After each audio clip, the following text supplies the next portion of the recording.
She was a waitress who helped an elderly woman who fell in the restaurant, while everyone else laughed and walked away. What she didn't know, the woman was the mother of the city's most powerful mafia boss. And that one act of kindness would pull her into a dangerous world where she'd have to prove she wasn't a threat, or die trying. The old woman hit the marble floor with a sound that made Amelia's heart stop. Oh my God! Amelia dropped the tray of dirty plates onto the nearest table and ran. Her sneakers squeaked against the polished floor of Bellissimo, the kind of upscale Italian restaurant where a single appetizer cost more than her hourly wage. Behind her, she heard laughter. Did you see that? Marcus, the head waiter, snorted. Probably drunk at 2 in the afternoon. Someone should call security, Chelsea added, not moving an inch from her station. Before she sues us or something. Amelia ignored them. The woman, small, silver-haired, dressed in an elegant navy coat, was struggling to push herself up, her face flushed with embarrassment. Her purse had scattered across the floor, lipstick and tissues everywhere. Ma'am, please don't move. Amelia knelt beside her, her voice gentle. Are you hurt? The woman looked up at her, dark eyes watering. For a moment, Amelia saw something in those eyes. Not fragility, but a sharpness that seemed out of place with the trembling hands. I'm fine, dear. Just clumsy. Let me help you up. Nice and slow, Amelia carefully supported the woman's elbow, taking most of her weight. The woman smelled like expensive perfume and peppermint. That's it. You're doing great. From across the restaurant, the assistant manager, Derek, called out loudly. Ma'am, if you're intoxicated, I'm going to have to ask you to leave. Amelia's jaw tightened. She's not drunk. She slipped on your freshly waxed floor. Derek's face reddened, but he said nothing more. Amelia guided the woman to a quiet corner booth near the window, away from the lunch crowd's curious stares. She gathered the scattered belongings, gently placing them back in the purse. Let me get you some water, Amelia said. And maybe some lunch? On the house. The woman's eyes glistened. You're very kind. It's just human decency, Amelia smiled. Nothing special about that. But the woman's expression suggested otherwise. She touched Amelia's hand briefly, her fingers cold but her grip surprisingly strong. What's your name? Amelia. Amelia Santos. Thank you, Amelia Santos. The lunch rush ended. Amelia's feet ached as she cleaned tables, half listening to Chelsea and Marcus gossip about the crazy old lady who'd stayed for 3 hours, nursing a single cup of soup and watching the street through the window. Probably homeless, Chelsea said. Did you see that ratty coat? Amelia bit her tongue. The coat had been Burberry, but there was no point arguing. At 4:47 p.m., as Amelia was untying her apron in the staff room, she heard the sound. Low, rumbling, powerful. Car engines multiple. She walked to the front window and froze. 3 black SUVs, tinted windows reflecting the late afternoon sun, had pulled up directly in front of Bellissimo. They weren't parked. They were positioned, nose to tail, blocking the street. The restaurant fell silent. Men emerged from the vehicles. 6 of them, dressed in dark suits that probably cost more than Amelia's rent.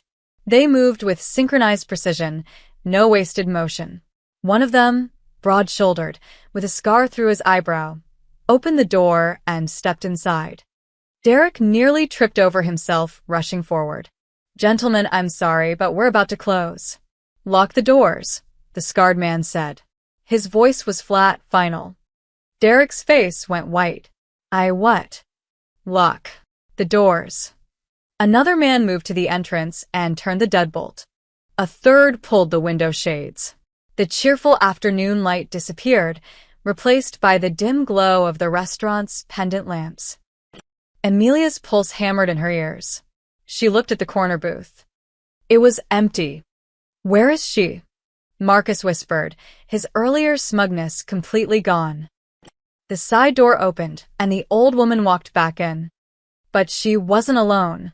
2 more suited men flanked her, but their posture was different. Protective. Reverent. The woman's face had transformed.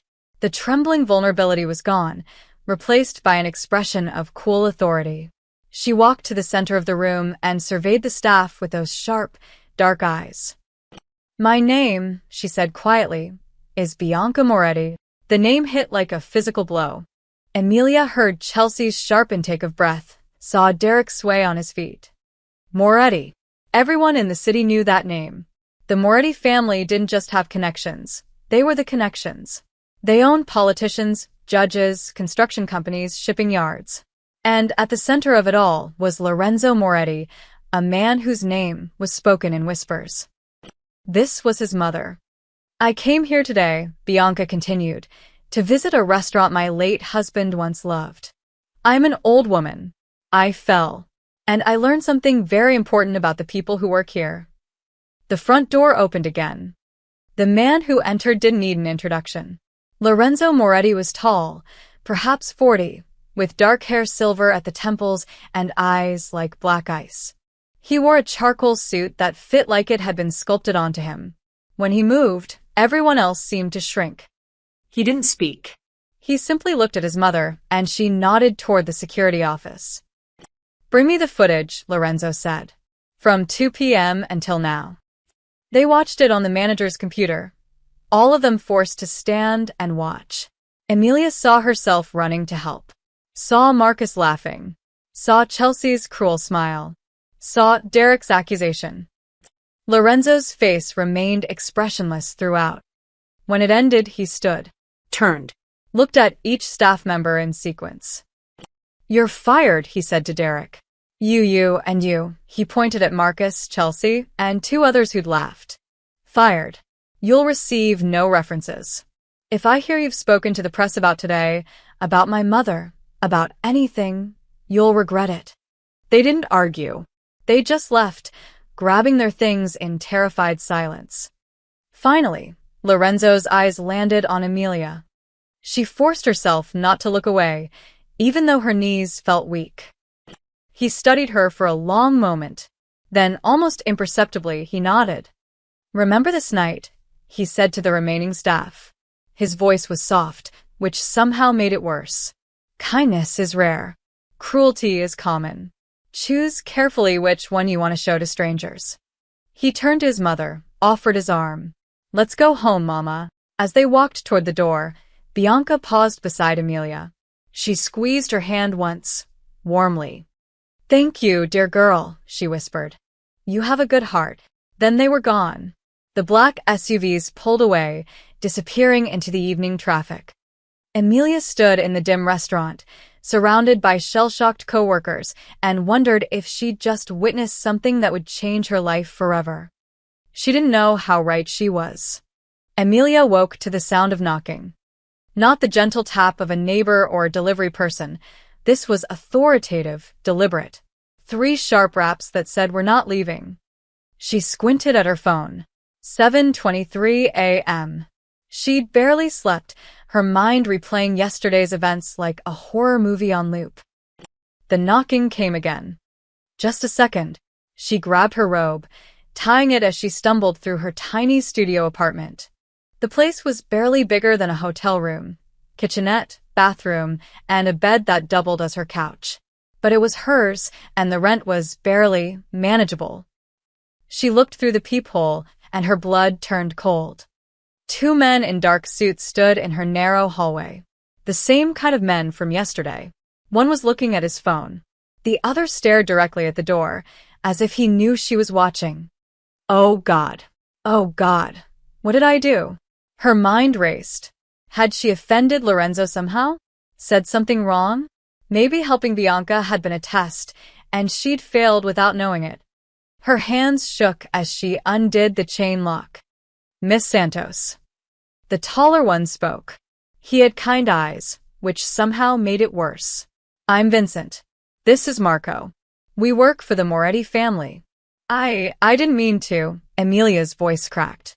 "Whatever I did wrong." "You didn't do anything wrong," Vincent's voice was surprisingly gentle. "Mrs. Moretti would like to see you. She asked us to bring you to the estate." Emilia blinked. She. "What?" "She'd like to thank you properly. For yesterday, Marco checked his watch. We can wait while you get dressed. Take your time. Am I in trouble? No, ma'am. Quite the opposite. 20 minutes later, Amelia sat in the back of a black Mercedes, her heart still racing. She'd thrown on the nicest clothes she owned, a simple navy dress and flats, but felt underdressed next to the car's leather interior. They drove out of her neighborhood, past the industrial district, through downtown, and into the hills where the city's wealthiest lived behind gates and walls. The Moretti estate wasn't just behind a gate, it was behind multiple gates, each one monitored by cameras and guards. The villa itself stole Amelia's breath. It was beautiful in an intimidating way, 3 stories of cream-colored stone, surrounded by manicured gardens with marble fountains and cypress trees. The morning sun painted everything gold. It looked like something from a movie. Vincent opened her door. Mrs. Moretti is in the solarium. I'll take you to her. Amelia followed him through halls lined with oil paintings and antique furniture. Everything whispered old money and older power. She passed a room where men in suits talked in low voices, falling silent as she walked by. The solarium was flooded with natural light, surrounded by windows overlooking a rose garden. Bianca sat in a cushioned chair, dressed in an elegant cream blouse and pearls, reading a leather-bound book. She looked completely different from yesterday's vulnerable woman on the floor. Amelia. Bianca's face lit up. She set down her book and stood, moving to embrace her. Thank you for coming. Mrs. Moretti, I didn't know I had a choice, Amelia admitted. Bianca laughed, a warm sound. You always have a choice, dear. But I'm glad you came. She gestured to the chair beside her. Please sit. Coffee? Tea. Tea is fine. Thank you. A woman in a black uniform appeared, poured tea into delicate china cups, and disappeared just as quickly. Bianca studied Amelia with those sharp eyes. You're frightened. A little, Amelia admitted. This is all very overwhelming. I understand. My son can be intimidating, Bianca sipped her tea. But I want you to know, you're not in any danger. You showed me kindness when everyone else showed me contempt. In my world, that's rarer than diamonds. Amelia felt her shoulders relax slightly. You don't need to thank me. Anyone would have. But they didn't. Bianca's voice turned sharp. You saw the footage. You were the only one who helped. The only one who saw a human being instead of an inconvenience. She set down her cup, her expression softening. I lost my daughter 15 years ago. Cancer. She was 31, Bianca's voice wavered. Since then, this house has felt cold. My son is good to me, but he's busy. He carries the weight of our family. The staff are professional but distant. I'm surrounded by people, Amelia, and I'm lonely. Amelia's throat tightened. She understood loneliness. Yesterday, when you helped me, you reminded me what genuine kindness feels like. You didn't know who I was. You didn't want anything. You just helped. Bianca reached over and took Amelia's hand. So, I have a proposition for you. A proposition? I need a personal attendant. Someone to keep me company, help me with daily tasks, accompany me on errands. Nothing illegal, she added with a slight smile. Just companionship and assistance. I know you work at Bellissimo, but I imagine after yesterday, that job might feel complicated. That was an understatement. Amelia had already received 7 texts from coworkers, each one a mixture of curiosity and barely concealed fear. I'm offering you a temporary position, Bianca continued. 3 months to start. Room and board included, plus a salary of $5,000 a week. Amelia nearly dropped her teacup. 5,000. I prefer honest hearts over polished manners, Amelia. You have the former. The latter can be learned. Bianca squeezed her hand. I'm not asking you to decide right now. But think about it. You'd be safe here. Comfortable. And I promise, I just need a friend. Amelia looked into Bianca's eyes and saw genuine loneliness there. Not manipulation. Not a trap. Just an old woman who'd lost her daughter and found a moment of kindness in a stranger. Can I ask you something? Emilia said quietly. Of course. Is this really just about companionship? Or is there something else? Bianca smiled, a sad, knowing smile. You're clever. That's good. Yes, it's about companionship. But it's also about trust. I need someone around me who isn't here because they fear my son or want family connections. I need someone real. Emilia thought about her studio apartment, her dwindling savings, the way her co-workers had looked at her yesterday, like she was suddenly radioactive. She thought about the warmth in Bianca's eyes. Okay, she said. I'll do it. Bianca's smile could have lit the whole room. Welcome to the family, dear. Emilia returned to Bellissimo one last time to collect her final paycheck and officially resign. She'd promised Bianca she'd start at the estate in 2 days, giving her time to pack up her apartment and settle her affairs. The moment she walked through the door, the whispers started. There she is, someone muttered. The remaining staff, those who hadn't been fired, clustered near the bar, staring at her like she was a circus attraction. Emilia kept her head down, heading straight for the manager's office. Sarah, one of the newer waitresses, stepped into her path. So, You're really leaving us for the Morettis. I got a better opportunity, Emilia said carefully. That's all. That's all. Sarah's laugh was sharp. Girl, everyone knows what kind of opportunity that is. Emilia's stomach twisted. What are you talking about? Oh, come on, Chelsea appeared from the kitchen, arms crossed. Despite being fired, she'd apparently come back just for this. You think we're stupid? You helped the old lady. Suddenly you're getting private car rides to their mansion? We all know what's really happening. Nothing is happening. You're sleeping with Lorenzo Moretti, Chelsea said loudly. Several customers' heads turned. That's the only reason someone like you would get pulled into that world. Heat flooded Emilia's face. That's insane. I've barely even spoken to him. right. Sure, Marcus joined them, his expression bitter. I lost my job because of you. Because you had to play hero and impress the mob boss's mother. You lost your job because you were cruel to an old woman. Emilia shot back, her patience snapping. That's not my fault. Everything was fine until you showed up with your fake kindness act, Chelsea hissed. Now look at us. Some of us can't find work because the Morettis blacklisted us. But you? You land on your feet. Funny how that works. Emilia grabbed her check from the office and left without another word, her hands shaking. She didn't see Marcus pull out his phone as she walked away. By the next morning, Emilia's phone was exploding. Text after text from old friends, former co-workers, even her landlord, all sending her the same link.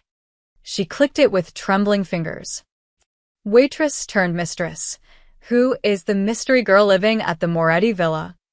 The article was on City Secrets, a trashy tabloid website known for half-truths and sensational headlines. But the photos were real, grainy shots of her getting into the Mercedes, being escorted into the estate, even one of her and Bianca in the solarium, taken through the windows with a telephoto lens. The article painted her as a gold digger, a social climber who'd seduced her way into one of the city's most powerful families. It claimed she was Lorenzo's secret girlfriend, that Bianca was just a cover story. Emilia felt sick. Her phone rang. Unknown number. Miss Santos. A woman's voice, professional. This is Metro Daily. We'd like to offer you $10,000 for an exclusive interview about your relationship with Lorenzo Moretti. I don't have a relationship with. $15,000. Final offer. Emilia hung up. 3 more news outlets called within the hour. At the Moretti estate, Lorenzo stood in his study, the tabloid article pulled up on his tablet. His consigliere, Frank, a gray-haired man who'd served the family for 30 years, stood across from him. The leak came from the restaurant, Frank said. 3 different staff members sold information and photos. We've identified them. And Lorenzo's voice was cold. They're being encouraged to leave the city. The tabloid is trickier. They're claiming journalistic freedom. Lorenzo set down the tablet. I want a complete background check on Emilia Santos. Everything. Financial records, family history, known associates, employment history. I want to know if she's ever even jaywalked. You think she's involved in the leak? I think my mother has taken a sudden, intense interest in a woman we know nothing about. Lorenzo moved to the window, looking out at the gardens where his mother and Emilia were currently having tea. That makes her either very lucky or very dangerous. Your mother's judgment is usually sound. My mother is lonely. Lonely people make emotional decisions. Lorenzo watched Emilia laugh at something Bianca said. The timing is convenient. She appears exactly when Mama needs someone. She's perfectly kind, perfectly humble. Nobody's that clean, Frank. We'll dig deep. Do it quietly. I don't want Mama to know. Lorenzo's jaw tightened. If this girl is playing my mother, if she's working for the Carbones or the Russians or anyone else, we'll find out, Frank assured him. But even as he said it, Lorenzo felt unsettled. He'd built his position on reading people, on spotting lies and manipulation from a mile away. Yet when he'd looked into Emilia's eyes at the restaurant, he'd seen nothing but genuine fear and genuine kindness. Which meant either she was exactly what she appeared to be, a near impossibility in his world, or she was the best actress he'd ever encountered. Both options made him uneasy. That evening, Emilia sat in her apartment, staring at her packed boxes. Her phone buzzed again. Another message, this one from a number she didn't recognize. Gold-digging whore. Hope Lorenzo throws you out when he's done with you. It was the 7th hateful message that day. She'd thought accepting Bianca's offer would solve her problems. Instead, she'd walked into a nightmare she didn't understand. Her phone rang. This time, it was Vincent. Miss Santos, Mrs. Moretti wanted me to check on you. She saw the article. Emilia's voice cracked. Vincent, I didn't say anything to anyone. I don't know how they got those photos. We know. We're handling it. His voice was calm, steady. Mrs. Moretti wants you to know that you're still welcome here. In fact, she'd prefer if you came tonight instead of tomorrow. For your own safety. My safety. The tabloids can be aggressive. It's better if you're behind our gates. Emilia looked around her tiny apartment, her whole life packed into 6 boxes, and made a decision. I'll be ready in an hour. We'll be there. As she finished packing, Emilia caught her reflection in the bathroom mirror. She barely recognized herself. 24 hours ago, she'd been invisible.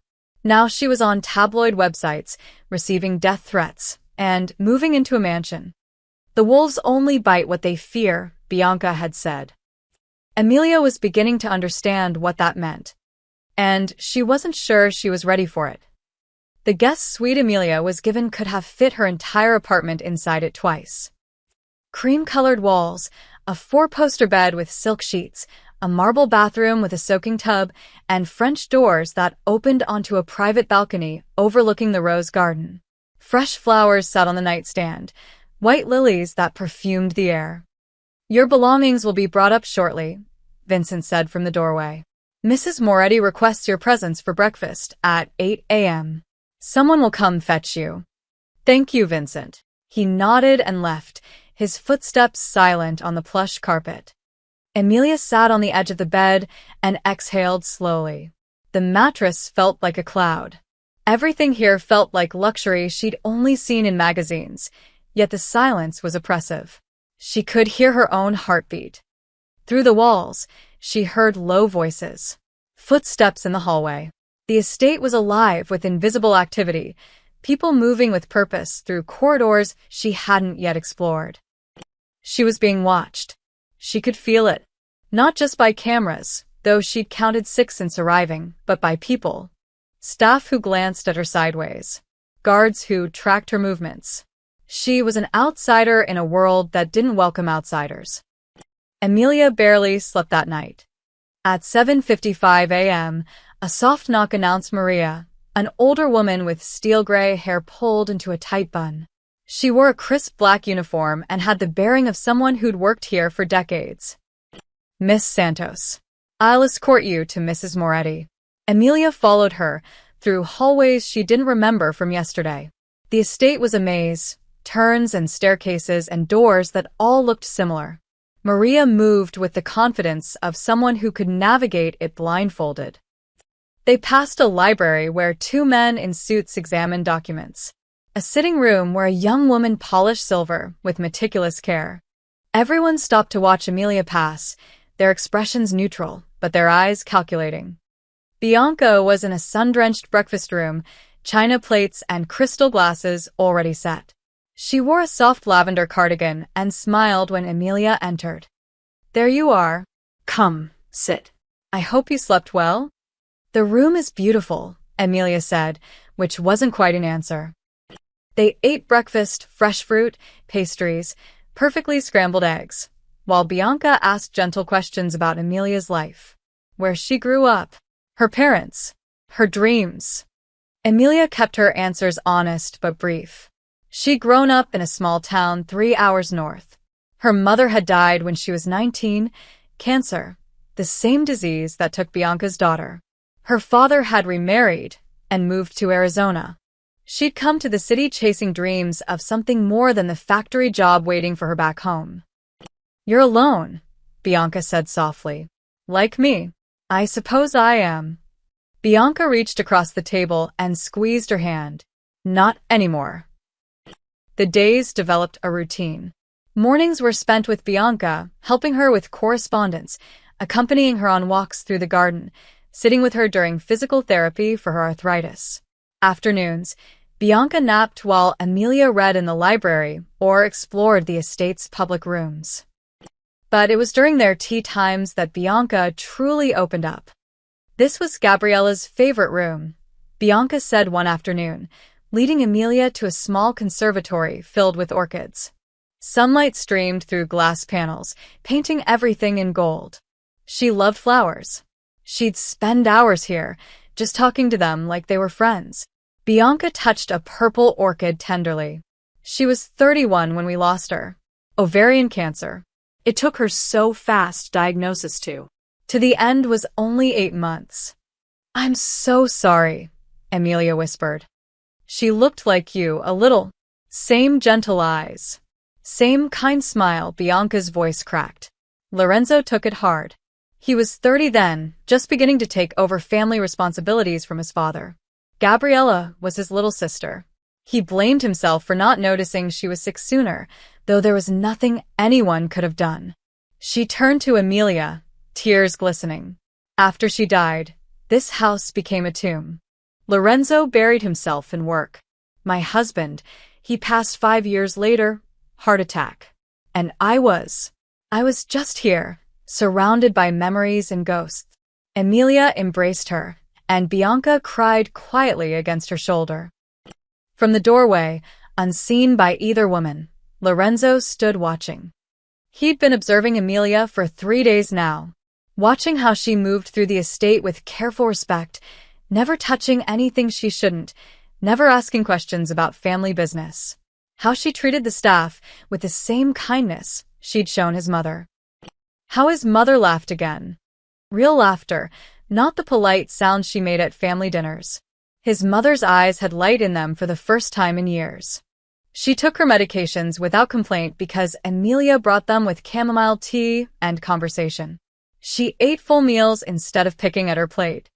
Amelia had done in 3 days what an army of nurses and companions hadn't managed in 15 years.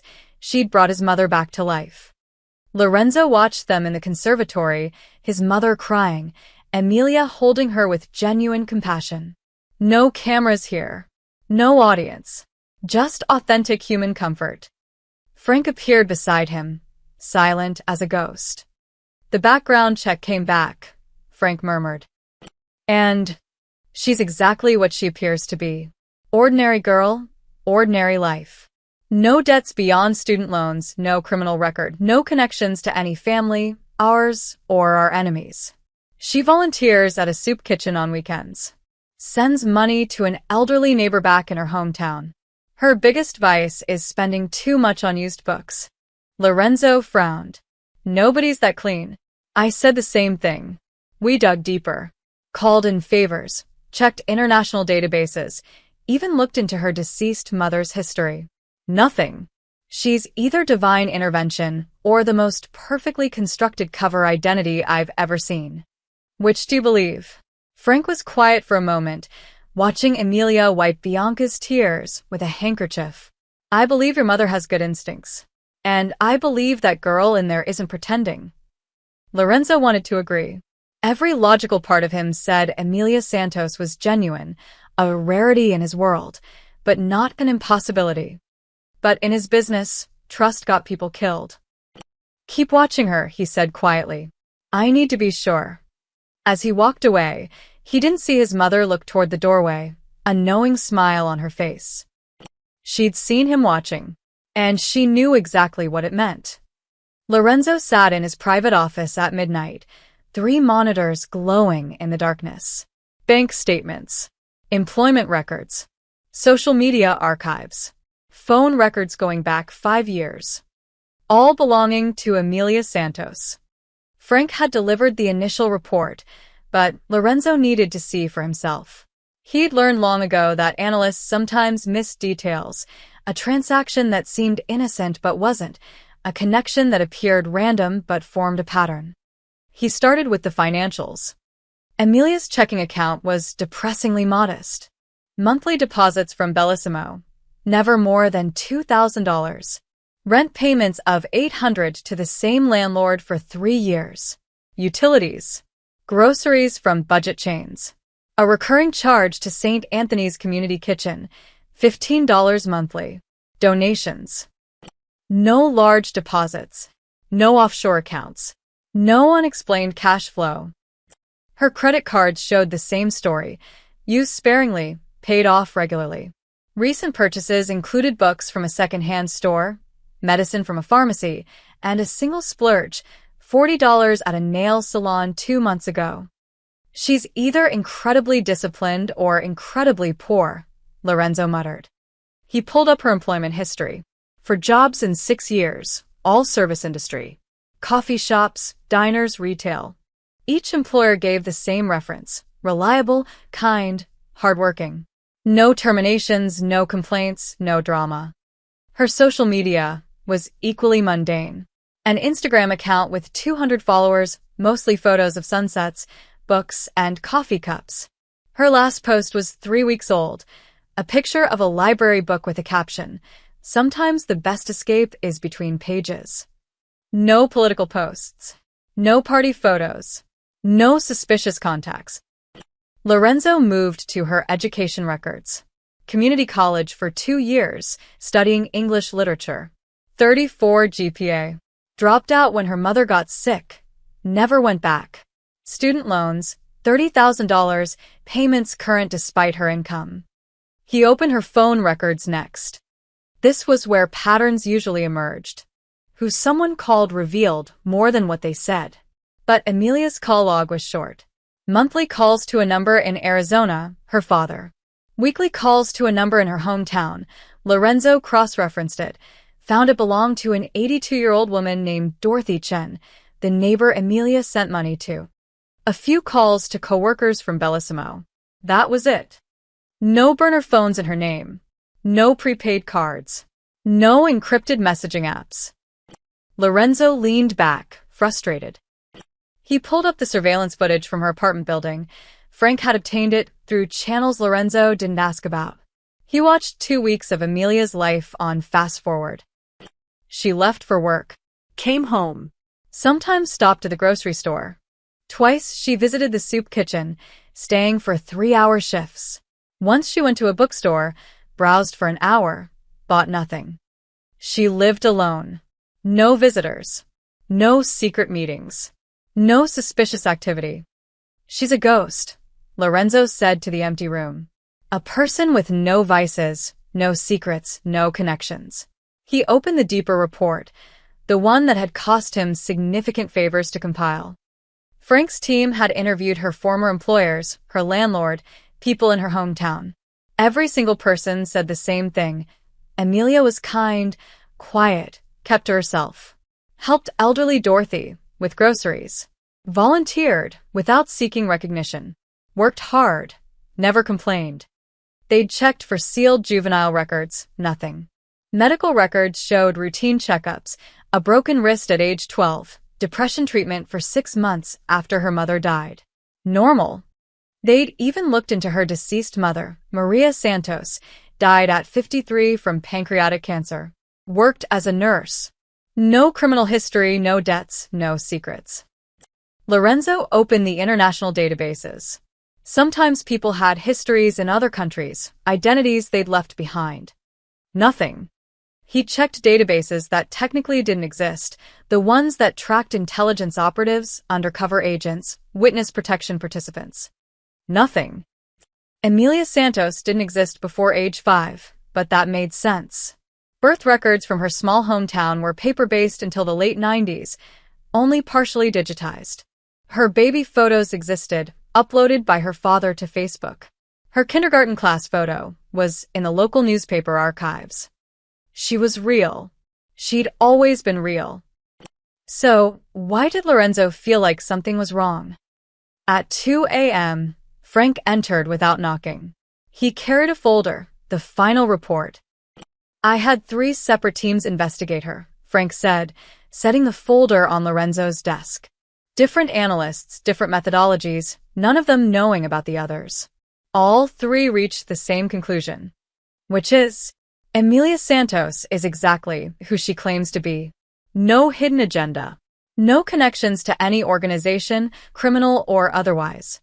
No offshore money, no alternate identities, no electronic footprints suggesting deception. Frank paused. She's genuine, Lorenzo. Nobody's ever this clean. I know. In our world, everyone has something. A secret. A vice. A connection they shouldn't have. Lorenzo stood, pacing. Perfect innocence doesn't exist. Maybe it does, Frank said quietly. Maybe we've been in this life so long, we've forgotten what normal people look like. Lorenzo turned to him sharply. Frank met his gaze steadily. That girl upstairs, she's not from our world. She doesn't think like we think. She helped your mother because it was the right thing to do, not because she wanted something. She exists in a reality where people are just good. Sometimes. Or, Lorenzo countered, she's so deep undercover that even our best investigators can't find the cracks. That's either divine luck or a perfect mask. Then which do you believe? Lorenzo looked at the monitors, at 6 years of Emilia's unremarkable life spread across screens. At the evidence of an ordinary person living an ordinary existence. He thought about his mother's laugh, about the light in her eyes, about how Emilia had held her while she cried in the conservatory, with no cameras watching, no audience to impress. I don't know, he admitted. That's what worries me. Frank picked up the folder. Your mother trusts her. My mother is lonely. Your mother, Frank said carefully, survived 30 years as a Mafia wife. She's seen more deception and betrayal than most soldiers. If she thought that girl was a threat, she'd tell you. Lorenzo wanted to believe that. But belief was a luxury he couldn't afford. Keep the surveillance active, he ordered. I want someone watching her at all times. Not just her movements. I want to know what she talks about, who she befriends, what she does when she thinks no one's looking. Lorenzo. That's an order, Frank. Frank nodded slowly and left. Alone again, Lorenzo looked at the final photo in Emilia's file, her employee ID from Bellissimo. She was smiling, but it didn't reach her eyes. She looked tired. Young. Vulnerable. Not like someone plotting against his family. But appearances, Lorenzo knew, meant nothing. He would watch. He would wait. And if Emilia Santos was hiding something, he would find it. Even if it destroyed the first real happiness his mother had felt in 15 years. The article hit the morning news cycle like a bomb. Moretti mistress, inside the scandalous romance between mob boss and former waitress. This time it wasn't just city secrets. Metro Daily, The Chronicle, even legitimate news outlets picked up the story. The photos were everywhere. Emilia entering the estate, walking through the gardens with Bianca, sitting on her balcony in her bathrobe drinking morning coffee. Someone had been watching her for days, photographing her through telephoto lenses, tracking her movements. Emilia stared at her phone in horror as notifications flooded in. The article claimed she was Lorenzo's secret girlfriend, that Bianca was helping facilitate the affair, that the Moretti family was modernizing by bringing in fresh blood from the working class. It painted her as a calculating seductress who'd orchestrated the fall at Bellissimo to catch Lorenzo's attention. Sources close to the family say Moretti has visited Miss Santos's private suite multiple times after midnight, the article read. Wedding bells may be in the future for the city's most notorious bachelor. Emilia felt sick. Lorenzo had never been to her room. She'd barely spoken 10 words to him since arriving. Maria knocked on her door. Miss Santos? Mrs. Moretti would like to see you immediately. Emilia's hands shook as she followed Maria downstairs. This was it. She was being thrown out, just like the hateful messages predicted. She'd be back in her studio apartment, blacklisted from every job, her face plastered across the internet as the girl who tried to con the Morettis. But when she entered the sitting room, Bianca wasn't angry. She was furious. Not at Emilia, at the tabloids. She stood by the window, phone pressed to her ear, her voice sharp as broken glass. I don't care about your editorial independence, Richard. You print a retraction by noon, or I'll make sure your advertisers know exactly what kind of trash journalism they're sponsoring. She paused, listening. No, it's not a threat. It's a promise. She hung up and turned to Emilia, her expression softening immediately. Sit down, dear. You look pale. Mrs. Moretti, I swear I didn't. I know you didn't. Bianca guided her to the sofa. Someone leaked those photos. Someone with access to the estate or connections to our security team. My son is investigating. I should leave, Emilia said, tears burning her eyes. I'm causing problems. This was supposed to be simple companionship. Not this. You're not leaving. Bianca's voice was steel. Do you understand me? This is exactly what they want. They want to scare you away. Who's they? People who resent me having someone I care about. People who want Lorenzo distracted. People who see kindness as weakness. Bianca squeezed her hand. The wolves only bite what they fear, Emilia. And they fear you. Fear me? I'm nobody. You're the person who made me smile again. That makes you dangerous to anyone who benefits from my isolation. Bianca's eyes flashed. My son has many advisors, many people whispering in his ear. Some of them prefer when I'm sad and quiet, locked away in this house. You threaten that.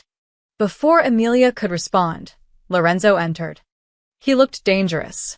His suit was perfect, his expression controlled, but something cold burned in his eyes. He carried a tablet, which he set on the coffee table. We found the source of the leaks, he said without preamble. 3 separate people sold information. 2 former staff members from Bellissimo and 1 freelance photographer who's been surveilling the estate. Have you dealt with them?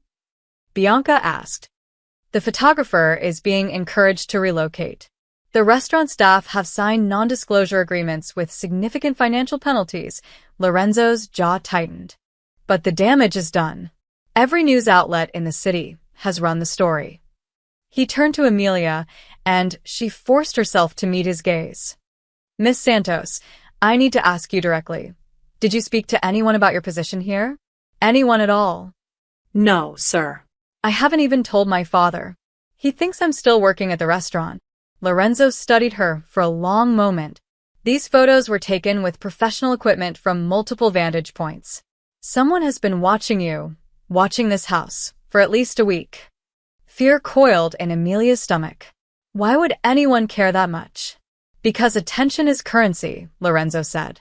And right now you're generating a lot of it. He picked up the tablet, scrolled through something. My legal team is preparing defamation lawsuits against 3 publications. We'll win, but it takes time. Until then, the story will spread. I'm sorry, Emilia whispered. I never wanted this. I know, Lorenzo's voice softened, barely perceptible, but there. This isn't your fault. But I need you to understand something. Once you're connected to this family, even tangentially, you become a target. People will try to use you, manipulate you, hurt you to hurt us. Lorenzo, you're frightening her, Bianca said sharply. She should be frightened. She should understand what she's walked into. Lorenzo looked at his mother. You're protecting her because you care about her. I respect that. But caring about someone in our world means making them vulnerable. So, what are you saying? Bianca's voice rose. That I should send her away? That I should be alone again because it's safer? I'm saying we need to be careful. The tension between mother and son was thick enough to cut. Emilia felt trapped between them.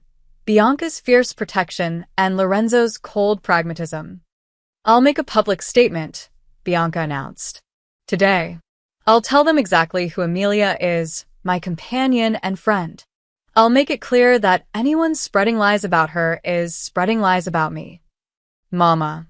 I won't hide, Lorenzo. I won't let them drive away someone who matters to me. Bianca stood, regal despite her small stature. Call your PR team. We're doing this my way. Lorenzo sighed, but nodded. I'll arrange it. After he left, Bianca turned to Emilia.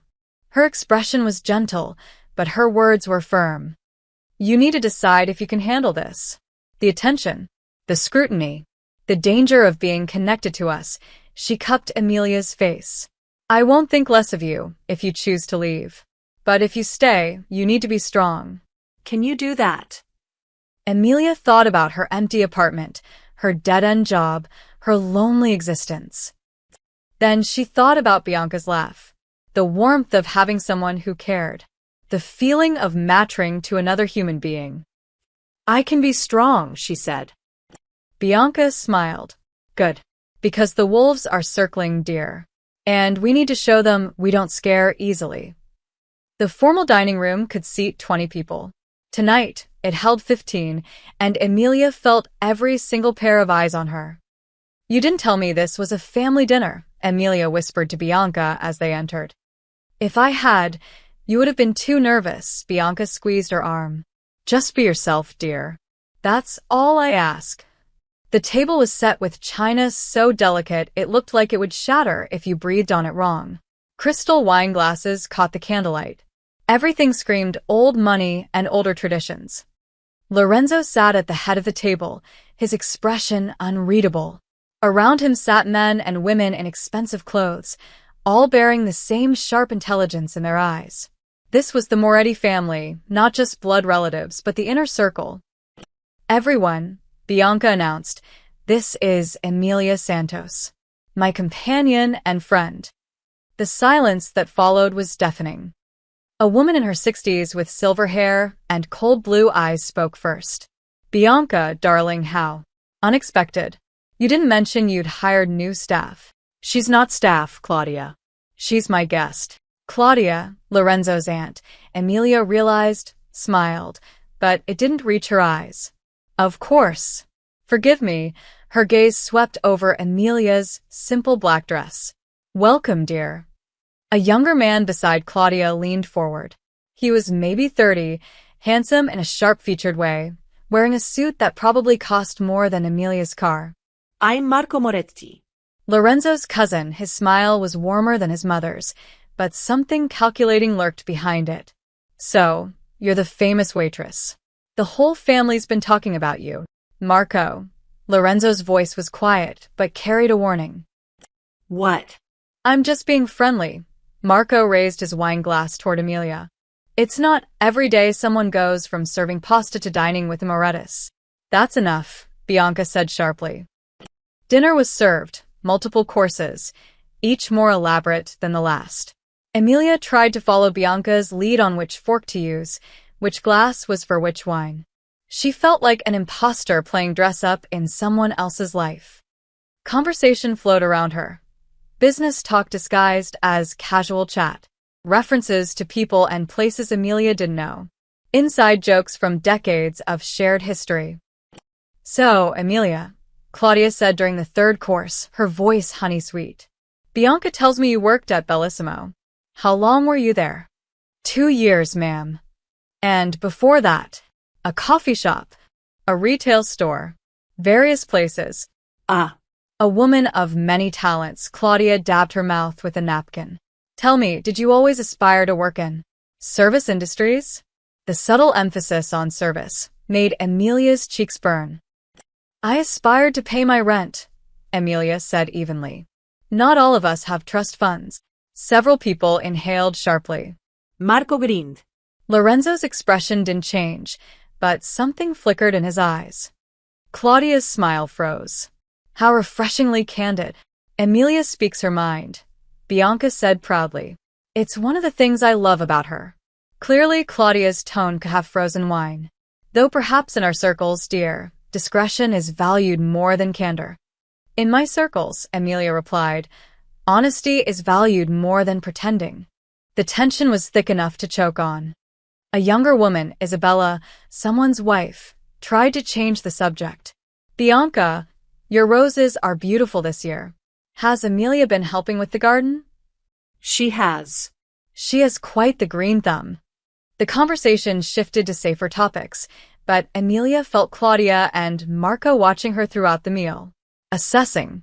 Calculating. After dinner, as coffee was served in the sitting room, Emilia excused herself to use the restroom.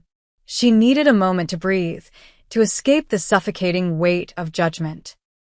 She was washing her hands when she heard voices in the hallway, low, angry whispers.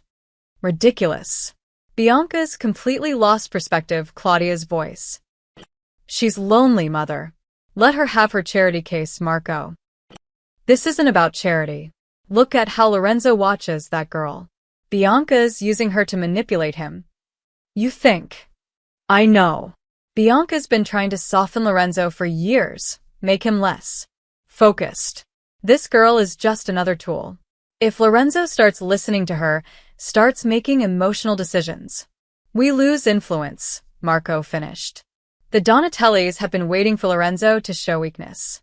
If the family thinks he's distracted by some waitress. Exactly. We need to remove her. But carefully. If we move against her directly, Bianca will fight us, and Lorenzo will defend his mother. A pause. Then Marco.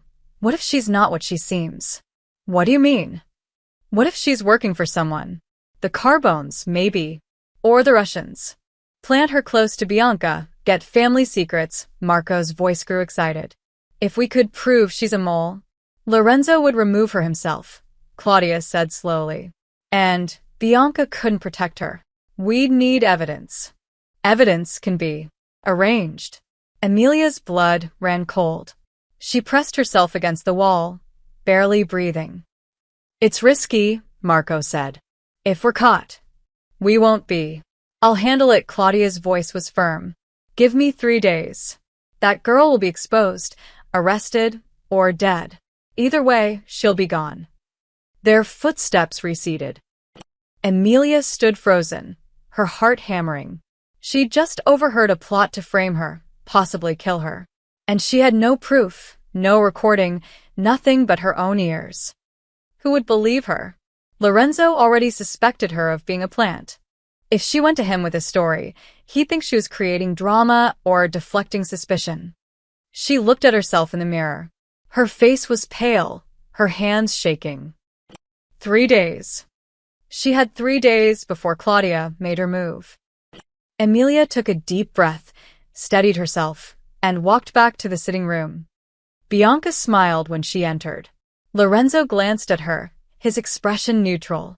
Claudia and Marco were laughing at something Isabella had said, looking completely innocent. But Emilia knew the truth. She was in danger, real danger. And she had no idea who to trust. Later that night, as Emilia lay in her luxurious bed unable to sleep, she heard footsteps in the hallway. They paused outside her door. She held her breath. After a long moment, the footsteps continued. But Emilia knew someone had been standing there, watching, waiting. The wolves weren't just circling anymore. They were at her door. Emilia spent 2 sleepless days watching her back. Every shadow felt like a threat. Every friendly smile from staff seemed false. She stayed close to Bianca, hoping proximity to the matriarch would keep her safe. On the 3rd morning, she woke to find her room had been cleaned while she slept. That shouldn't have been possible. Maria always knocked. Always waited for permission. Emilia's pulse quickened. She checked her belongings, nothing missing. But something felt wrong. The air in the room had changed, like someone had disturbed it. She was helping Bianca with her morning correspondence when Vincent appeared in the doorway, his usually calm face tense. "Mrs. Moretti, I need to speak with Miss Santos. Privately." Bianca frowned. "What's this about?" "It's urgent, ma'am." Emilia's stomach dropped. "This is it. This is Claudia's move." "I'll be right back," she told Bianca, trying to keep her voice steady. She followed Vincent down the hallway, but instead of going to her room, he led her toward the East Wing, Lorenzo's office. Four guards stood outside the door, their expressions grave. "Vincent, what's happening?" He didn't answer, just opened the door and gestured for her to enter. Lorenzo sat behind his desk, his face carved from stone. Frank stood beside him, holding a leather-bound ledger. Marco and Claudia sat in chairs by the window, their expressions carefully neutral. "Sit down, Miss Santos," Lorenzo said coldly. Emilia's hands trembled as she sat. "What's going on?" Frank placed the ledger on the desk in front of her. "This was found in your room, hidden in the back of your closet, behind your suitcase." Emilia stared at it. The leather was old, cracked. Gold lettering on the spine read Moretti Holdings, 2019. "I've never seen that before," she said immediately. "It contains detailed financial records," Lorenzo continued, his voice devoid of emotion. "Transactions that are sensitive. Information that could be very valuable to our competitors." "I didn't take it. I didn't even know it existed." "Then how did it end up in your room?" Marco asked, leaning forward. "These ledgers are kept in Lorenzo's private safe. Only family members know they exist." The trap was perfect. Emilia could see it now. They'd stolen the ledger from Lorenzo's safe and planted it in her room. If she claimed someone framed her, she'd sound paranoid. If she admitted to having it, she was guilty. "Someone put it there," Emilia said, fighting to keep her voice steady. "Someone who wants you to think I'm stealing from you." "Or," Claudia said softly, "you were caught and you're desperately trying to deflect blame." Lorenzo stood, walked around the desk. He moved like a predator, controlled, dangerous. "I've been watching you since you arrived, Miss Santos. Waiting for you to slip. To show your true colors." "I know," Emilia said. "I know you've had me investigated. I know you think I'm too good to be true. But I'm not lying. Everyone lies." Not about this, Emilia stood to face him, even though fear made her knees weak. "I have nothing. No connections, no power, no reason to steal from you. What would I even do with that information? I don't know anyone who'd buy it. I don't know how to contact your enemies. I'm just what?" Lorenzo's voice was dangerously soft. "Just an innocent waitress who happened to help my mother at exactly the right moment? Who happened to be perfectly kind, perfectly trustworthy?" "Yes." Tears burned Emilia's eyes. "I know how it looks. I know it seems impossible. But some people are just good, Mr. Moretti. Some people help others without ulterior motives. I'm sorry that your world has made you forget that." For a moment, just a moment, something flickered in Lorenzo's eyes. Doubt, maybe, or regret. Then the door burst open. Bianca stormed in, her face flushed with fury. "What is happening here?" "Mama, this doesn't concern you." "The hell it doesn't." Bianca's voice could have shattered glass. "You're interrogating my friend without me present." "We found stolen property in her room," Frank said quietly. "Did you?" Bianca turned to Claudia and Marco. "How convenient. And who, exactly, discovered this ledger?" Marcos shifted uncomfortably. "The housekeeping staff reported it." "Lies." Bianca pulled out her phone, tapped the screen several times, then turned it toward Lorenzo. "I installed private security cameras in Emilia's room 3 days ago, after the dinner, because I suspected someone might try something exactly like this." The blood drained from Claudia's face. Lorenzo took the phone, his expression darkening as he watched the footage. Emilia could see the screen from where she stood, grainy but clear video of her room. a timestamp showing 4:47 a.m. that morning. The door opened. Marco slipped inside, carrying the ledger. He moved quickly to the closet, pushed aside her suitcase, and placed the book behind it. Then he left, closing the door silently. The silence in the office was deafening. Lorenzo's voice, when he spoke, was colder than ice. Marco. Explain. Marco's face had gone from confident to terrified in seconds. It was. Don't. Claudia stood, her composure finally cracking. Don't say anything without a lawyer, Marco. You helped him plan this. It wasn't a question from Lorenzo. It was a statement of fact. Claudia lifted her chin. I was protecting the family. That girl is a distraction. You're the head of this family, Lorenzo. You can't afford to be soft, to let your mother's emotional attachments cloud your judgment. Get out. Lorenzo's voice was barely above a whisper, but it carried the weight of absolute authority. Both of you, out of this house. Now. Lorenzo, you can't. You attempted to frame an innocent woman. You stole from my private safe. You manipulated my mother's trust. Lorenzo stepped closer to his aunt, his presence overwhelming. You're lucky I don't do worse. You have 1 hour to leave the estate. After that, you're not family anymore. You're trespassers. Marco looked like he might cry. Claudia's face twisted with rage, but she knew better than to argue. They left without another word, the door closing behind them with quiet finality. Lorenzo turned to Emilia. For the first time since she'd met him, she saw genuine emotion in his eyes. Regret. Shame.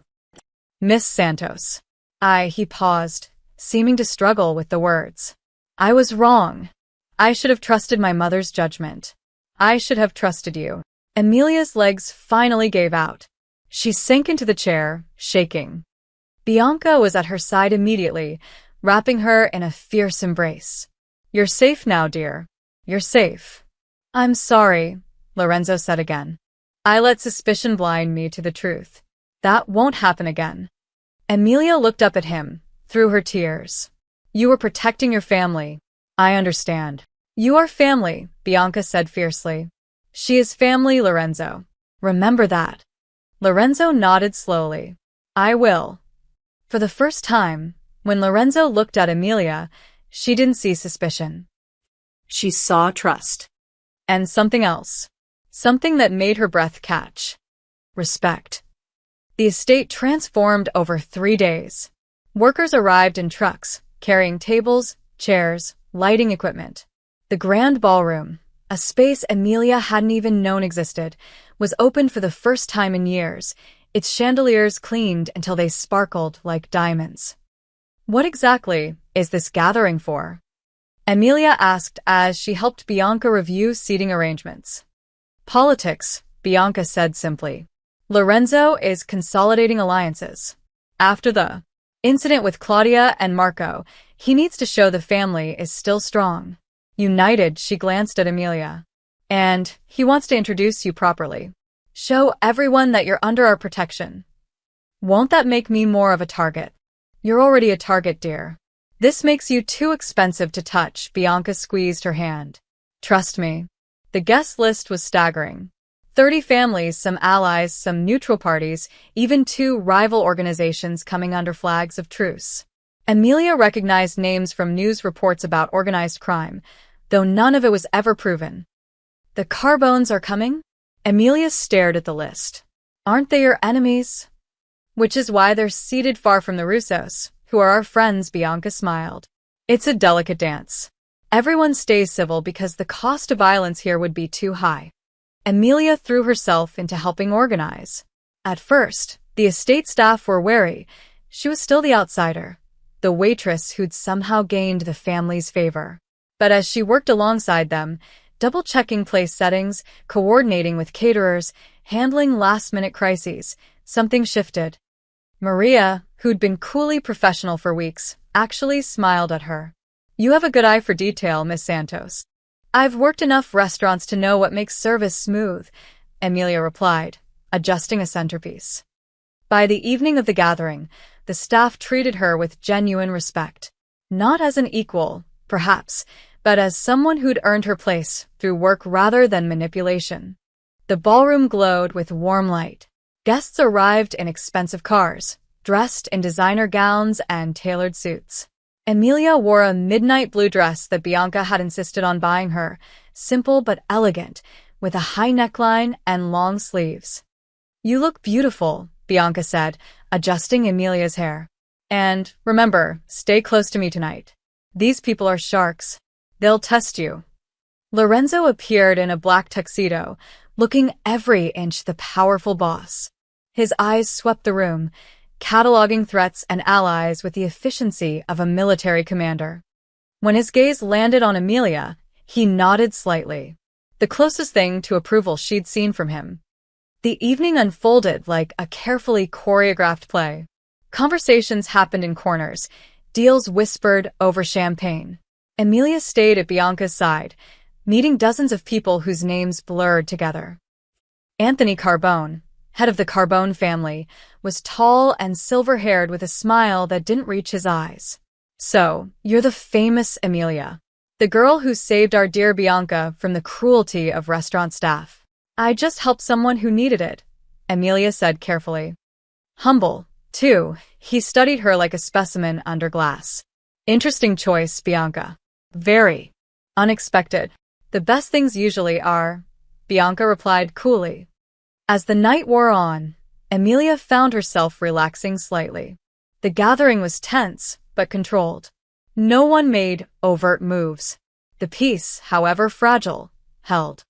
At 10:47 p.m., she was standing near the bar, getting Bianca a glass of water, when she saw it. A glint from outside. Just a flash, caught by the chandelier light, something reflecting on the hillside beyond the garden. Her blood turned to ice. She'd grown up in hunting country.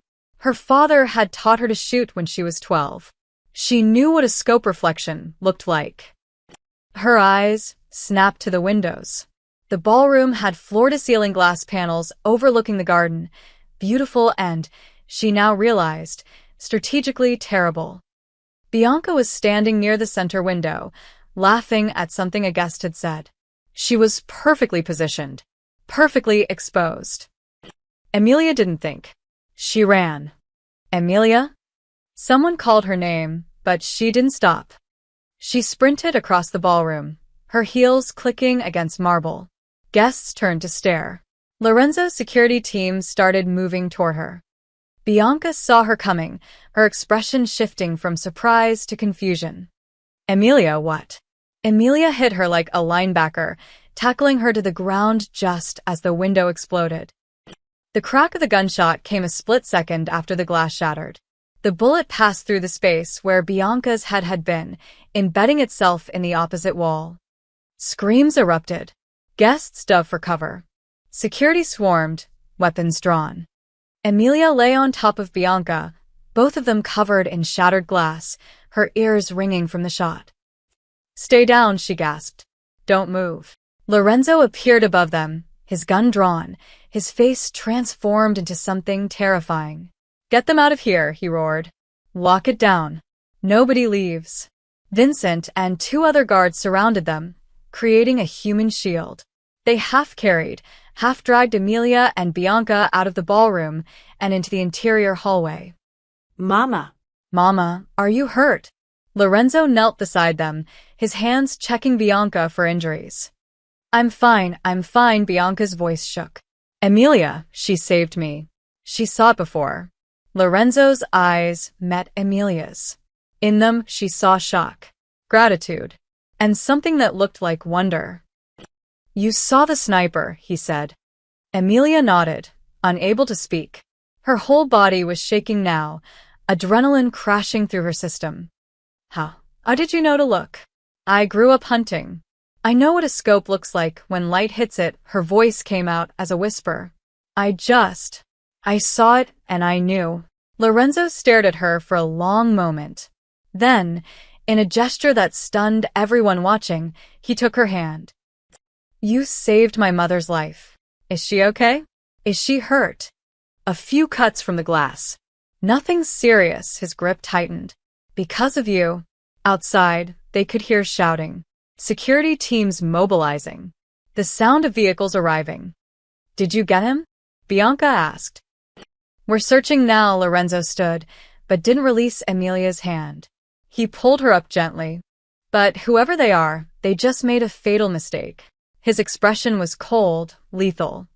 Nobody shoots at my mother, and nobody threatens my family. He looked at Emilia when he said family, and this time, she knew he meant her too.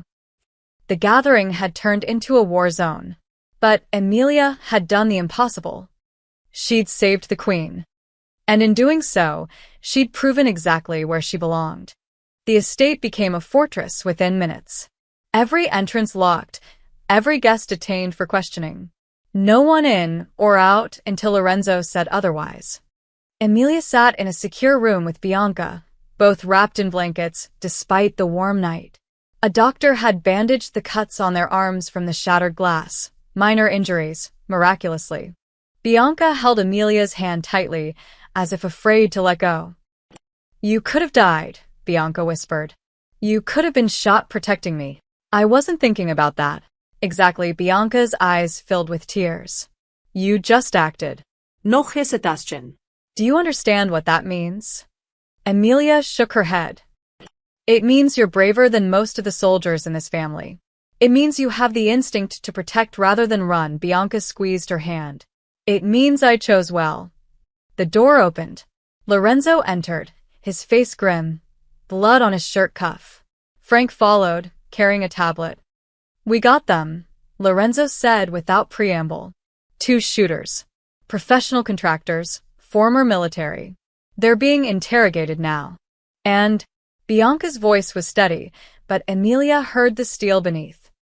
They were hired through an intermediary. Paid in cryptocurrency, the usual untraceable methods. But Frank's team applied. Pressure. They gave up the name of who contracted them. He paused, his jaw clenching. Marco. The name hung in the air like poison. Bianca's face went white. My nephew arranged this? After everything. He was desperate, Frank said quietly, pulling up documents on the tablet.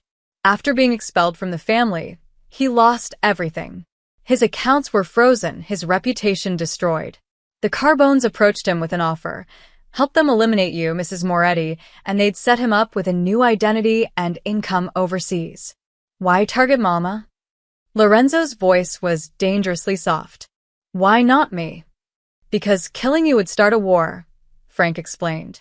But your mother's death could be framed as a tragedy, an accident at a public gathering with rival families present. Blame could be shifted to the Russos or another enemy.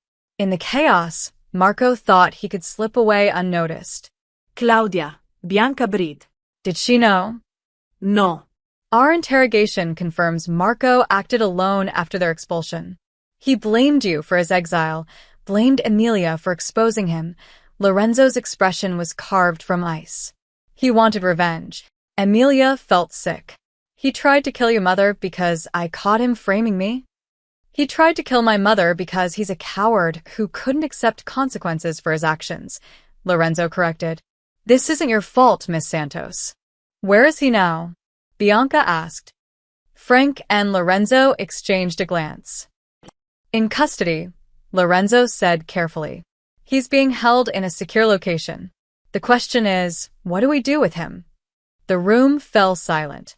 Emilia suddenly understood the weight of what was being discussed. In this world, family betrayal wasn't handled by the police or courts. It was handled internally. What are the options? Bianca's voice was hollow. Permanent exile. We strip him of the family name, all assets, all connections. He disappears and never comes back, Frank said.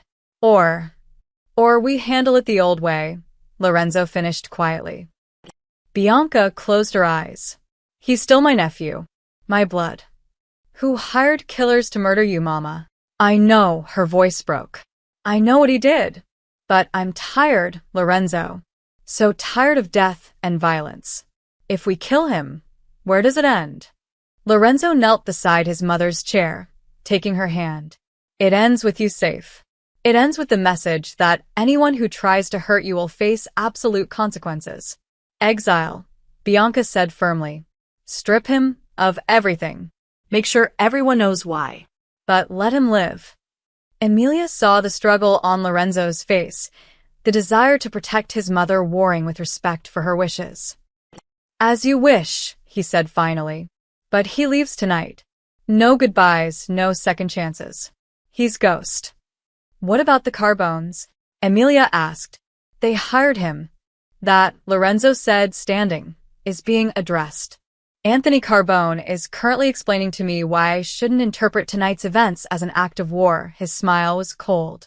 He's being very apologetic and very generous with reparations. Over the next hour, the pieces fell into place. The shooters were turned over to whatever organization handled such things. Marco was loaded into a van, destination unknown. The guests were released with profuse apologies and generous gifts to ensure their silence. And through it all, word spread. Emilia Santos had saved Bianca Moretti's life. 3 days later, Bianca called a meeting. Not an intimate gathering, a formal assembly in the estate's grand hall. Every remaining member of the Moretti family attended, along with key allies and associates. Emilia stood beside Bianca, terrified and confused about why she'd been summoned. Bianca rose, regal in a cream suit, her voice carrying through the silent room. 3 weeks ago, I fell in a restaurant.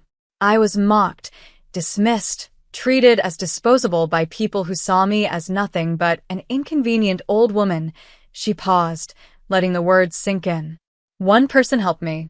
One person showed me dignity and kindness without knowing who I was or what I could offer. Her eyes found Emilia. That person is Emilia Santos.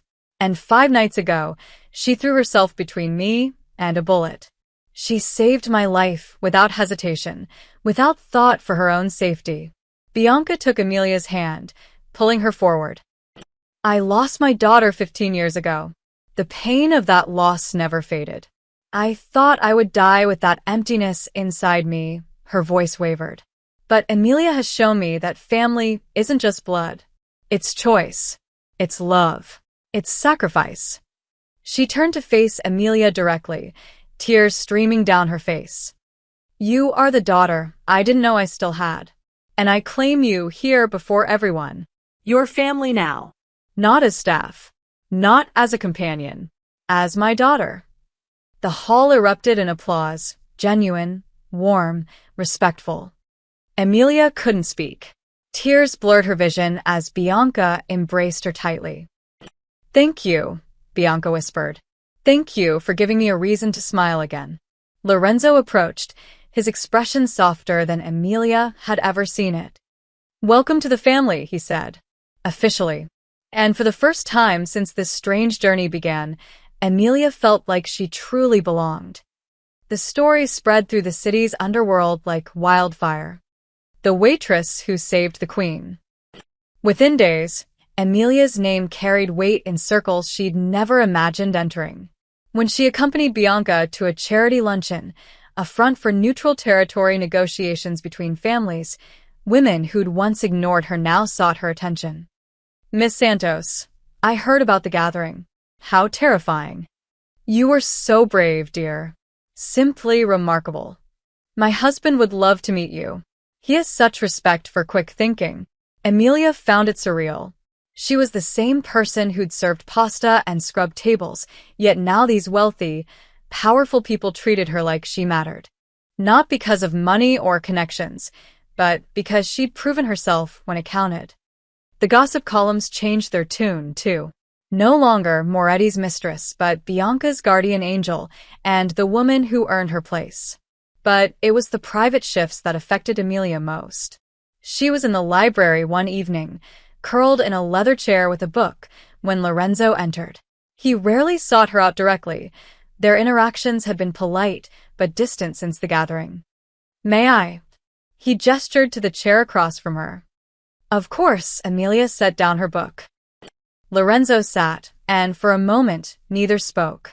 The silence wasn't uncomfortable, but it was weighted with unspoken things. I owe you an apology, he said finally. A real one. You already apologized. After the ledger. I apologized for being wrong. I didn't apologize for the method. Lorenzo leaned forward, his dark eyes intense. I had you investigated like a criminal. Surveilled like a threat. I looked for darkness in you because I assumed everyone had darkness. That was unfair. Emilia considered her words carefully. You were protecting your family. I understand that. Understanding doesn't make it right, he paused. My mother says you grew up hunting. That's how you recognize the scope reflection. My father taught me. Back in Pennsylvania, hunting wasn't just sport. It was how we ate. She smiled slightly. I was a better shot than my brother. He hated that. Have you shot recently? Not in years. I couldn't afford a gun in the city, and ranges are expensive. Lorenzo stood. Come with me. He led her through hallways to a part of the estate she'd never seen, downstairs into a basement level that opened into a pristine shooting range. Soundproofed walls, multiple lanes, a rack of weapons secured behind glass. I come here to think, Lorenzo said, unlocking the case. He pulled out a handgun, a sleek 9mm. It clears my head, helps me focus. He loaded the weapon with practiced efficiency, then offered it to her. Show me what your father taught you. Emilia took the gun, feeling its familiar weight. She checked the safety, tested the grip, then stepped up to the lane. Target at 25 yards. She aimed, exhaled, and fired. 3 shots in quick succession. All 3 hit center mass. When she turned back, Lorenzo was smiling, a real smile, not the polite mask he usually wore. Your brother was right to be annoyed, he said. You're a natural. It's been a while. I'm rusty. Rusty, he laughed, a sound she'd rarely heard. You just put 3 rounds in a 5-inch grouping. That's not rusty, Miss Santos. That's skill. Emilia, she said. You can call me Emilia. I think we're past formalities. Something flickered in his expression. Emilia, then. And you can call me Lorenzo. When it's just us. They spent an hour in the range. Lorenzo brought out different weapons, teaching her about ones she'd never handled. He stood close when demonstrating grip adjustments, his hand briefly covering hers, and Emilia felt electricity run through her at the contact. She pushed the feeling away. This was Lorenzo Moretti, dangerous, powerful, and so far out of her league it was laughable. The fact that her heart raced when he smiled at her was irrelevant. But as they walked back upstairs, he said quietly, Thank you. For what? For giving my mother her life back. For giving her joy, he stopped, turning to face her in the dim hallway. And for showing me that good people still exist. Edith Woodwooden. The way he looked at her made Emilia's breath catch. Not with suspicion or calculation, but with something warmer. Something that made her pulse quicken. I should go, she said softly. Bianca will wonder where I am. Lorenzo nodded, but didn't step back. For a heartbeat, they stood too close, the air between them charged with possibility. Then Lorenzo moved aside, the moment breaking. Good night, Emilia. Good night, Lorenzo. The next morning, Bianca summoned Emilia to her private sitting room. 3 other women were there. Wives of high-ranking family members, all older and clearly influential. Emilia, darling, we need your perspective, Bianca said. The Donatellis want to form a partnership with our shipping operations. But there's history, complicated history. Angela here thinks we should refuse. Maria thinks we should accept with conditions. What do you think? Emilia blinked. I don't know anything about shipping operations. But you understand people. You read them well. Bianca gestured for her to sit. Tell me, what do you see in the Donatelli proposal? She handed Emilia a document. Emilia read through it slowly, noting the language, the terms, the small details buried in paragraphs of legal jargon. This clause here, Emilia pointed. It gives them access to your shipping manifests. All of them, not just the ones for shared cargo. Angela leaned forward. Meaning? Meaning they'd know everything you're moving, even private family shipments. That's not a partnership. That's surveillance disguised as cooperation. The room fell silent. "Smart girl," Maria said approvingly. "I missed that." Bianca smiled. "I thought so too, but I wanted confirmation. We'll refuse the deal." Over the following days, Bianca increasingly pulled Amelia into discussions, never about violence or criminal activities, but about relationships, territory disputes, family politics. Amelia's outsider perspective, her ability to read intentions, became valuable. She wasn't just Bianca's companion anymore. She was becoming her advisor, her confidant. And in the halls of the Moretti estate, people began treating her not with fear or suspicion, but with respect. The waitress had disappeared. In her place stood something new, a woman who'd found her strength by saving another's life, and in doing so, had discovered she belonged to something bigger than herself. She'd found family. And maybe, just maybe, she'd found something else too, in the quiet moments when Lorenzo's eyes met hers and the world seemed to hold its breath. Amelia stood outside Bellissimo, staring at the brass-handled doors she'd walked through 1,000 times. It had been 3 weeks since her last visit, the day she'd collected her final paycheck and endured Chelsea's accusations. It felt like a lifetime ago. "Are you sure about this?" Vincent asked from beside her. The black Mercedes idled at the curb, impossible to miss. "I need closure," Amelia said. "I need to see it one last time." She pushed through the doors. The lunch rush was ending. The same tables, the same marble floors, the same expensive art on the walls. But Amelia didn't feel small here anymore. Didn't feel invisible. Sarah saw her first. The waitress froze mid-step, her tray wobbling. "Oh my God." Conversations died. Heads turned. Every staff member stopped what they were doing to stare. The new manager, a thin man with nervous eyes that Amelia didn't recognize, rushed forward. "Miss Santos, we weren't expecting, it's an honor." "I'm just here to say goodbye," Amelia said gently, "to the place where everything changed." She walked slowly through the dining room, remembering the spot where Bianca had fallen, the table where she'd sat for hours, watching the street, the corner where Amelia had hidden during her break, eating leftover bread and dreaming of something more. The kitchen doors swung open. Sarah emerged, tears in her eyes. "Amelia, I'm so sorry." For what I said. For believing the tabloids. For her voice broke. "You were always kind to me, and I treated you like garbage when you needed support." Amelia squeezed her hand. "It's okay. You were scared. I understand. You're really one of them now?" "The Morettis." "I'm family," Amelia said simply. "Not by blood, but by choice." She said goodbye to the kitchen staff, the bartender, even the busboy who'd always stolen her tips. Some apologized. Some just stared. All of them watched her leave with something like awe.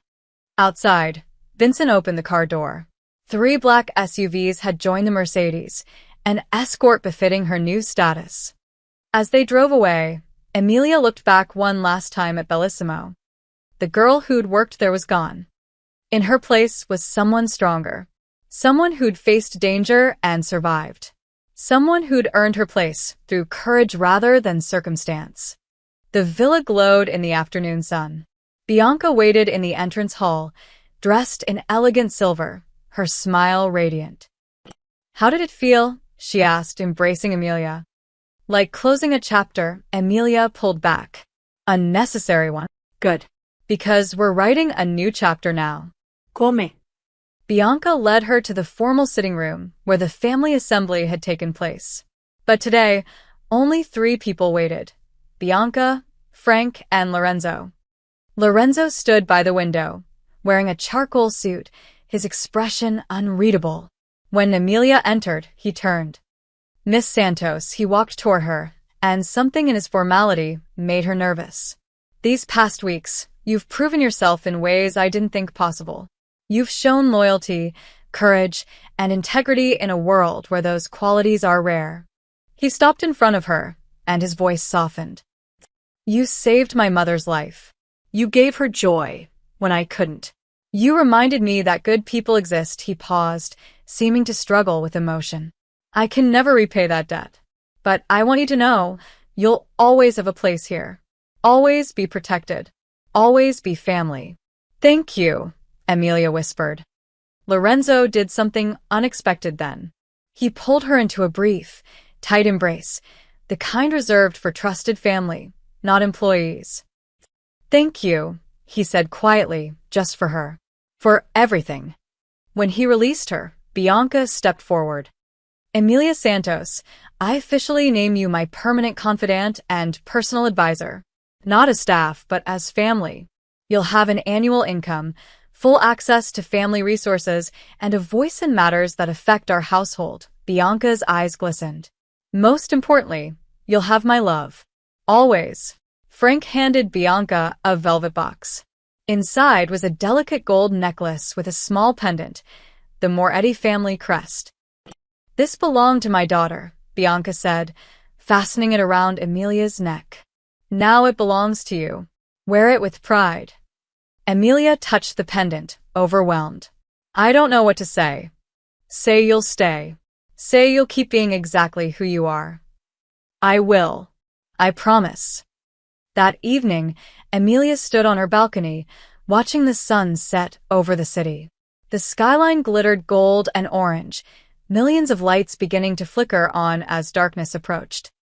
From up here, she could see the streets where she'd struggled, the neighborhoods where she'd worked minimum-wage jobs and counted pennies, the world that had once seemed so vast and indifferent. She touched the pendant at her throat, feeling its weight. 10 days ago, she'd been nobody, a waitress living paycheck to paycheck, invisible to everyone around her. Today, she was family to one of the most powerful organizations in the city. But the strangest part? She hadn't changed. She was still the same person who'd helped an old woman off the floor because it was the right thing to do. Still the girl who believed in kindness over cruelty, compassion over convenience. She hadn't chased power, hadn't manipulated or schemed. She'd simply been good. And somehow, that had been enough. The balcony door opened behind her. Lorenzo stepped out, 2 glasses of wine in hand. He offered her one. Beautiful view, he said. It is. They stood in comfortable silence, watching the city breathe. What are you thinking? Lorenzo asked. Emilia smiled. That kindness is more powerful than I ever imagined. Lorenzo studied her profile, something warm in his expression. You're extraordinary, Emilia Santos. I hope you know that. I'm just me. Exactly. The city stretched before them, full of possibility, full of life. Emilia had started this journey trying to survive. She'd ended it finding something far more valuable, a family, a purpose, and the knowledge that one moment of compassion could change everything. She hadn't chased power. Kindness had led power to her. And that made all the difference.